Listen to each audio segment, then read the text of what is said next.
Hello दोस्तों, स्वागत है आप सभी का एक और न्यू वीडियो में। दोस्तों, आज की इस वीडियो में हम आप लोगों को प्रश्नावली 6.1 इसके बारे में आप लोगों को बताएंगे। देखिए, इसमें जो है 10 प्रश्न दिए हैं, जिसमें से लगभग आप लोगों को अगर आप लोग एफर्ट किए होंगे तो 6 या 7 प्रश्न तक आप सभी लोगों को आ जाएगा। क्योंकि ये जो 6 प्रश्न दिया है शुरू से एकदम थेल्स फॉर्म है या तो थेल्स फॉर्म के अपोजिट से है, बस इसमें यही करना है। और जो आगे का 3 प्रश्न दिया है वो प्रश्न भी सेम वही करना है, बट उसमें थोड़ा सा आप लोगों को कुछ स्ट्रक्चर बनाना पड़ेगा, रचना करना पड़ेगा, उसके बाद वो आ जाएगा। तो पहले देखिए, ये प्रश्न हम शुरू करते हैं।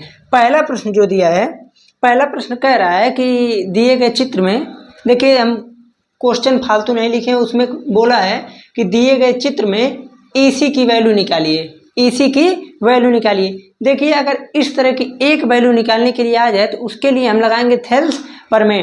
थेल्स प्रमेय क्या कर, देखिए एक चीज आप लोग और ध्यान दीजिएगा। जैसे होता क्या है, कभी कभी प्रश्न में नीचे का पूछ लेता है, इसको ए वाली साइड पूछ लेता है, तब भी लोग थेल्स प्रमेय लगा देते हैं। लेकिन अगर ए वाली साइड पूछेगा तो थेल्स प्रमेय नहीं लगेगा, वहां पर लगेगा समरूप त्रिभुज। ठीक है ना, त्रिभुजों की समरूपता लगेगी। इसलिए मैं आप लोगों को पहले ही बता दे रहा हूँ, जब कभी साइड की पूछ रहा है तो थेल्स प्रमेय, और अगर ए वाली भुजा पूछ ले तो इसके लिए लगाएंगे समरूपता की कसौटी। ठीक है ना, तो यहाँ पर चूंकि साइड का पूछा है तो इसलिए हम लगाएंगे थेल्स प्रमेय। और देखिए, क्वेश्चन में पहले से ही बोला है कि DE और BC क्या है, एक दूसरे के समांतर है। अगर समांतर है तो हम डायरेक्ट अगर लिखे तो देखिए 1.5/3 = 1/x। x को मैं EC मान लेता हूँ, EC। देखिए, ये हो गया यहाँ से कंडीशन। दूसरे अब चलिए निकाल भी देते हैं। EC = आ जाएगा 3 का मल्टीप्लाई यहाँ और 1.5 यहाँ। अब इसको अगर लिखना चाहें हम क्या लिख सकते हैं, इसको लिखेंगे 2 बार में कट जाएगा। ठीक, तो यहाँ से EC की वैल्यू कितनी आ गई, 2। अब देखिए, EC की वैल्यू 2 आ गई। अब इसमें चलते हैं। इसमें कह रहा है कि दिए गए चित्र में AD की वैल्यू को बताइए। हम देख ले एक बार साफ आ रहा है कि नहीं। हाँ ठीक है, दिख रहा है। AD की वैल्यू को बताइए। तो देखिए, AD की वैल्यू निकालने के लिए इसमें भी वही सेम काम करेंगे, थेल्स प्रमेय। जब थेल्स प्रमेय लगाएंगे तो हो जाएगा, देखिए AD/7.2 = 1.8/5.4। यहाँ से हो जाएगा AD/7.2 = देखिए, दोनों जगह जब डेसिमल है तो हम डेसिमल को रिमूव कर सकते हैं, तो डायरेक्ट हो जाएगा 18, यहाँ हो जाएगा 54। तो AD की वैल्यू आ जाएगी। देखिए, इसको जब काटेंगे तो 1/3 आ जाएगा, 7.2 ऊपर जाएगा और A3 नीचे आएगा, तो यहाँ से कितना आ जाएगा 2.4। तो अर्थात AD की वैल्यू कितनी आ गई, 2.4। देखिए, इस प्रश्न में ज़्यादा कुछ करना ही नहीं था। थेल्स प्रमेय के अनुसार आप लोगों को यहाँ पर एक जगह AD पूछा था, नहीं इसमें AD पूछा था और इसमें EC, दोनों वैल्यू को हम लोगों ने निकाल लिया। देखिए, आप लोग एक चीज़ और ध्यान दीजिएगा, ये दोनों प्रश्न एक ही नहीं था। ये अलग प्रश्न था, इसमें अलग भुजा दिया है, ये अलग था, इसमें अलग भुजा दिया है। ठीक है ना, ये तो था आप लोगों का पहला प्रश्न। अब चलते हैं दूसरे प्रश्न पे। अगर दूसरे प्रश्न की बात की जाए तो देखिए, दूसरा प्रश्न जो दिया है दूसरा प्रश्न में, चूंकि इसमें 3 प्रश्न है इसलिए मैं प्रश्न को केवल बता दे रहा हूँ और समझा दे रहा हूँ, अब बोल कर पूरा बताऊंगा। देखिए, कह रहा कि किसी त्रिभुज PQR में, किसी त्रिभुज PQR में, देखिए आप लोग सिंपली क्या कीजिएगा, PQR त्रिभुज बना लीजिएगा। दूसरा प्रश्न बता रहे हैं, किसी भी त्रिभुज PQR में, ठीक, इतना हो गया। कह रहा कि भुजाओं PQ और PR को क्रमशः बिंदु E और F स्थित है इस प्रकार से। देखिए, E और F क्या है, इसके स्थित हैं। कह रहा कि प्रत्येक स्थिति के लिए बताइए कि EF समांतर QR है कि नहीं। अब इसमें 3 प्रश्न पूछा है। पहला प्रश्न मैं केवल एक बताऊंगा, दोनों आप लोग स्वयं से कर लेंगे। कैसे, देखिए, पहला कह रहा है कि PE की वैल्यू दी है 3.9 सेंटीमीटर, और दिया है EQ की वैल्यू दी है 3 सेंटीमीटर, और PF की वैल्यू दिया है 3.7 6 सेंटीमीटर और एफ आर की वैल्यू दिया है 2.4 सेंटीमीटर। देखिए मैंने आप लोगों को शुरू में ही बताया कि इसमें जो भी प्रश्न दिया है वो या तो थेल्स प्रमेय या तो थेल्स प्रमेय के अपोजिट से लगेगा। अगर कहीं पहले दे रहा है कि रेखा समांतर है, वहाँ से साइड निकालिए तो लगेगा थेल्स प्रमेय। अगर कहीं ए दे रहा है कि साइड दिया है, आप बताइए समांतर है कि नहीं, तो वहाँ लगेगा थेल्स प्रमेय का विलोम। तो यहाँ भी सेम काम वही करेंगे, सेम चीज़ वही करेंगे। देखिए 3.9/3 इक्वल टू 3.6/2.4। अब यहाँ से एक लाइन और हम सॉल्व कर दें आगे, तो देखिए हो जाएगा 39/30 इक्वल टू 36/24। अब ये अगर किसी से कट रहा है 3 से कटेगा तो यहाँ से हो जाएगा 13, यहाँ से हो जाएगा 10। इसको 4 से काट देते हैं 9 और 6। अब आप लोग देख रहे होंगे कि ये दोनों इक्वल नहीं है। अब हम लोगों ने थेल्स प्रमेय में क्या पढ़ा है कि अगर समांतर हो रही है तो भुजाओं का अनुपात समान होगा, और थेल्स के विलोम में पढ़ा है कि अगर भुजाओं का अनुपात समान है तो रेखाएं समांतर होंगी। चूंकि यहाँ पर समांतर नहीं है ऐसे लिख देंगे, चूंकि ये क्या है, इक्वल नहीं है, इसलिए EF ऐसे लिख देंगे, EF और QR, EF QR समांतर नहीं है, समांतर नहीं है। आप लोग सेम काम यही दोनों प्रश्न जो बचा है इसमें, इसी में का मैं ये पहला बताया हूँ, तो इसी में का जो दूसरा और तीसरा बताया है आप लोग उसमें इस सवाल को लगाइएगा, और उसके बाद समांतर आ रहा है कि नहीं आ रहा है आप लोग उसको कमेंट में ज़रूर बताइएगा, ठीक है ना। ये तो आप लोगों का होमवर्क हो गया। अब देखिए 2 प्रश्न तक हो गया, अब चलते हैं तीसरे प्रश्न पर। देखिए तीसरा प्रश्न दिया है, तीसरा प्रश्न कह रहा है कि चित्र में, इस चित्र में LM समांतर CB, ध्यान दीजिएगा LM या ML समांतर है किसके, BC या फिर CB, और कह रहा है कि LN समांतर है CD। ठीक, यहाँ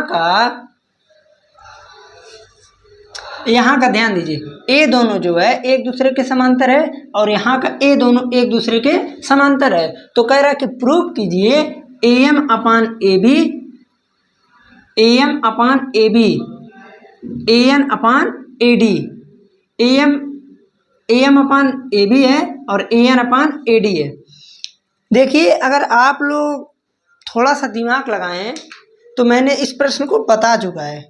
कैसे बताया, चलिए देखिए। पहले तो हम लिखेंगे त्रिभुज ABC में, देखिए 2 बार लेंगे, क्योंकि देखिए ए दोनों समांतर है, ए दोनों समांतर है, तो अगर ए दोनों समांतर है तो इस त्रिभुज में लेंगे ABC, ओके, ABC को लेंगे, और यहाँ से एक बार ADC को लेंगे, ठीक है ना। दोनों बार ऊपर नीचे लेंगे, त्रिभुज प्रूव हो जाएगा तुरंत। ध्यान दीजिए त्रिभुज ABC में चूंकि ए दोनों समांतर है, लिखा भी है, तो डायरेक्ट लिखेंगे त्रिभुज ABC में, यहाँ से मैं लिख सकता हूँ AM/MB equal to AL/LC, Thales प्रमेय से, थेल्स प्रमेय से। अब आप लोग अगर थोड़ा सा भी दिमाग लगाएं या ध्यान दें तो मैंने आप लोगों को बताया था कि जब कभी भी यहाँ पूरी भुजा पूछ ले, ए बी देखिए पूरी भुजा है कि नहीं, ए बी पूरी भुजा है, जब ए बी पूरी भुजा को पूछ ले तो हमेशा हम लोग पहले उसका उल्टा करते हैं, जो लिख दिए हैं, ठीक है। अब इसका हम पहले क्या करेंगे, उल्टा, MB/AM इक्वल टू LC/AL, उल्टा करके एक को जोड़ देते हैं। एक को ही क्यों जोड़ते हैं, मैंने पिछले वीडियो में एकदम पूरी तरह डिटेल बताया है। तो +1 यहाँ भी, +1 यहाँ भी, यहाँ से हो जाएगा देखिए MB + AM/AM equal to LC + AL/AL। यहाँ से देखिए MB + AM ये हो जाएगा AB, तो AB/AM equal to LC + AL equal to AC/AL। अब इसका हम क्या करेंगे, अब इसको हम उल्टा, यहाँ पर उल्टा किए थे तो अब इसी को हम सीधा कर देंगे। तो देखिए ए एम ऊपर आ जाएगा A M upon A B equal to, और यहाँ से आ जाएगा ए एल अपान ए सी। देखिए इतना आ गया कि नहीं, सबको समझ में भी आ गया होगा कि किस प्रकार से ये आया है। ठीक, इतना जब आ गया, अब आप लोग अगर ध्यान दें तो जब एक इक्वेशन निकल गया ऊपर वाले त्रिभुज से, तो अब एक इक्वेशन निकलेगा नीचे वाले त्रिभुज से। चूंकि ऊपर वाला त्रिभुज जो था उसमें ए एम और ए बी पूछा था, तो इसलिए उल्टा करके एक जोड़े। यहाँ पर क्या पूछ रहा है, A N upon A D, A N upon A D, यहाँ भी ए डी पूछा। जब पूरी भुजा को पूछ ले, ध्यान दीजिएगा पूरी भुजा को, अगर पूरी नहीं पूछेगा तो हम इसी पे डायरेक्ट इक्वेशन लेकर दोनों को इक्वल कर दिए होते, बट यहाँ पर पूरी भुजा को पूछ रहा है। तो जब पूरी को पूछ रहा है तो फिर अब वही लगाएंगे। देखिए त्रिभुज ए सी डी में थेल्स पर में से लिखेंगे तो हो जाएगा A N upon N D equal to A L upon L C. फिर इसको क्या करेंगे, उल्टा करेंगे, तो यहाँ से आ जाएगा N D upon A N equal to L C upon A L plus एक। तो अब मैं यहाँ पर लिख दूंगा अगर एक बराबर, तो N D plus A N upon A N equal to L C plus A L upon A L. देखिए यहाँ तक तो बताने की कोई आवश्यकता नहीं होनी चाहिए अगर आप लोग पढ़े हैं तब। तो अब आप लोग ये बताइए N D plus A N कितना होगा, N D plus A N A D होगा कि नहीं, पूरा ए डी होगा। तो अब यहाँ से डायरेक्ट हम लिख देंगे A D upon A N equal to L C upon L C plus A L, तो हो जाएगा ए सी अपान ए एल। अब इसको हम क्या करेंगे, उल्टा करेंगे। उल्टा क्यों, क्योंकि यहाँ पर मैंने चेंज किया था, ए तो आ गया था थेल्स पर में से भाई, थेल्स पर में से, और यहाँ जब मैंने उल्टा किया तो फिर पूरा करने के बाद सीधा तो करना पड़ेगा ना। तो जब सीधा करेंगे तो यहाँ से हो जाएगा, देखिए कहाँ गया, A N upon A D equal to A L upon A C, A L लिखे हैं। तो अब आप लोग खुद बताइए ए L upon A C, A L upon A सी, इसका आर एच एस साइड दोनों का इक्वल है कि नहीं, ध्यान से देखिएगा। ए L upon A C, A L upon A सी, अगर दोनों का R H S side equal है तो इसका L H S side equal होगा कि नहीं, इक्वल होगा। क्यों होगा, क्योंकि जिस चीज़ का, जैसे कोई भी अगर इक्वेशन लिखा है तो अगर उसका आर एच एस, कोई अगर समीकरण लिखा है, इक्वेशन का मतलब समीकरण होता है, कोई किसी का अगर बायां पक्ष बराबर है तो उसका दायां पक्ष बराबर होगा, अगर दायां पक्ष बराबर है तो उसका बायां पक्ष बराबर होगा। तो इसलिए डायरेक्ट हम लिख सकते हैं। अब इसको मान लें अगर एक और इसको मान लें अगर हम दो, तो समीकरण एक एवं दो से, एक एवं दो से, एक दो से डायरेक्ट हो जाएगा। देखिए A M upon A B, A M upon A B equal to A N upon A D, A N upon A D. देखिए यही प्रूव करना था, इसी को मैंने ला दिया। अगर आप रुक जाइए, हाँ चलिए, थोड़ा सा कटा है, ए डी है, ठीक है ना, जो प्रूव करना है वही चीज़ यहाँ पर लिखा है। ठीक, इतना। अब आप लोगों को तीसरा प्रश्न समझ में आ गया। देखिए जिसको तीसरा प्रश्न समझ में आ गया, ठीक है ना, वो चौथे प्रश्न को तुरंत सॉल्व कर लेगा। ओके, क्योंकि चौथा प्रश्न जो है बहुत ज़्यादा इजी है, इसमें कुछ भी बताने की आवश्यकता नहीं है। जो चौथा प्रश्न है उसमें भी सिंपली क्या किया है, एक त्रिभुज बनाया है, त्रिभुज बनाकर इसी प्रकार से प्रूव करने के लिए पूछा है। बस आप लोग उसमें ध्यान दीजिएगा, थोड़ा सा त्रिभुज जो उसमें है वो थोड़ा 2-3 लाइन में बना दिया। रुकिए मैं उस डायग्राम को बनाकर आप लोगों को एक बार हिंट दे देता हूँ। जैसे देखिए चौथा प्रश्न जो है, इतने में मैं डायग्राम बना दूंगा, समझ भी जाएंगे आप लोग। चौथे प्रश्न में कह रहा है, इस प्रकार से डायग्राम बनाया। डायग्राम में थोड़ा सा गड़बड़ी आप लोगों को कठिन लगे इसलिए बनाया है, नहीं तो कोई प्रॉब्लम नहीं है। ऐसे बना है एक, फिर एक इसके समांतर है, ए दोनों समांतर है, फिर उसके बाद ए दोनों समांतर है। देखिए मेरे बनाने में थोड़ा सा त्रुटि हो सकता है, DFE। आप लोग ध्यान से देखिएगा कौन कौन समांतर है, उसके बाद आप लोग तुरंत समझ जाएंगे। देखिए जैसे इसमें जो कह रहा है कि एक बार जो है ए दोनों भुजा, देखिए DF और यहाँ से AE एक दूसरे के क्या हैं, समांतर है। DF और AE एक दूसरे के समांतर हैं। अगर DF और AE एक दूसरे के समांतर हैं तो आप लोग ध्यान से देखेंगे, अगर ए दोनों समांतर हैं तो जब इसका हम थेल्स पर मिलेंगे तो यहाँ से आएगा BD अपान AD और यहाँ से FB या फिर BF अपान FC। FE नहीं होगा, FC होगा, क्योंकि ऐसे बनना है। देखिए अगर मान लीजिए किसको ऐसे लिए थे तो देखिए FE होगा, ध्यान दीजिएगा, सॉरी, क्योंकि ऐसे अगर हम ले रहे हैं इसको जो है तो हम लेंगे त्रिभुज, केवल इसको लेंगे, इस त्रिभुज को लेंगे, ओके। और जब इस त्रिभुज को लेंगे तो यहाँ दोनों अगर समांतर है तो इसका अनुपात और इसका अनुपात क्या होगा, आपस में इक्वल होगा। इतना हो गया। दूसरा कंडीशन क्या बनना है कि ए दोनों इक्वल है, समीकरण क्या है, समांतर है। देखिए मेरे बनाने में थोड़ा गड़बड़ है यहाँ का। देखिए ए भुजा हो गई AC और ये हो गई DE।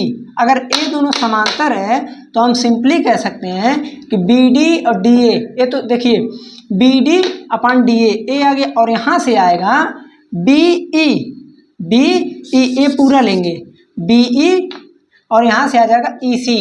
तो अब आप लोगों को अनुपात में यही पूछा ही है, रुक जाइए एक सेकेंड। इसमें कह रहा है कि BF अपान FE और BE अपान EC। देखिए वही चीज़ था, वही मैंने बताया है। एक बार जब इसको लेंगे तो BD upon DA equal to BF upon FE आएगा, और जब इसको लेंगे इसको ऊपर का तो सेम रहेगा लेकिन नीचे का BE अपान EC आ जाएगा, और दोनों तरफ से जब कंडीशन सेम बन गया तो डायरेक्ट इसका RHS साइड इक्वल होगा। ठीक है ना। आप लोग चौथे प्रश्न को कर लीजिएगा। अब हम चलते हैं पांचवें प्रश्न पर। चौथे प्रश्न यही तक केवल आप लोग कर लीजिएगा। पांचवें प्रश्न से जो है कल हम अगले वीडियो में आप लोगों को बनाकर प्रोवाइड कर देंगे। देखिए अब जाते समय हम आप लोगों से यही कहेंगे कि अगर इस चैनल पर पहली बार आए तो चैनल को सब्सक्राइब जरूर कीजिए और अपने दोस्तों के साथ शेयर जरूर कीजिए। उसके बाद कुछ लोग ऐसे अभी भी हैं जो वीडियो तो देखते हैं पर सब्सक्राइब नहीं करते हैं, तो अगर आप भी उसी श्रेणी में आते हैं तो पहले जाइए सब्सक्राइब कीजिए, उसके बाद वीडियो को देखिए। धन्यवाद।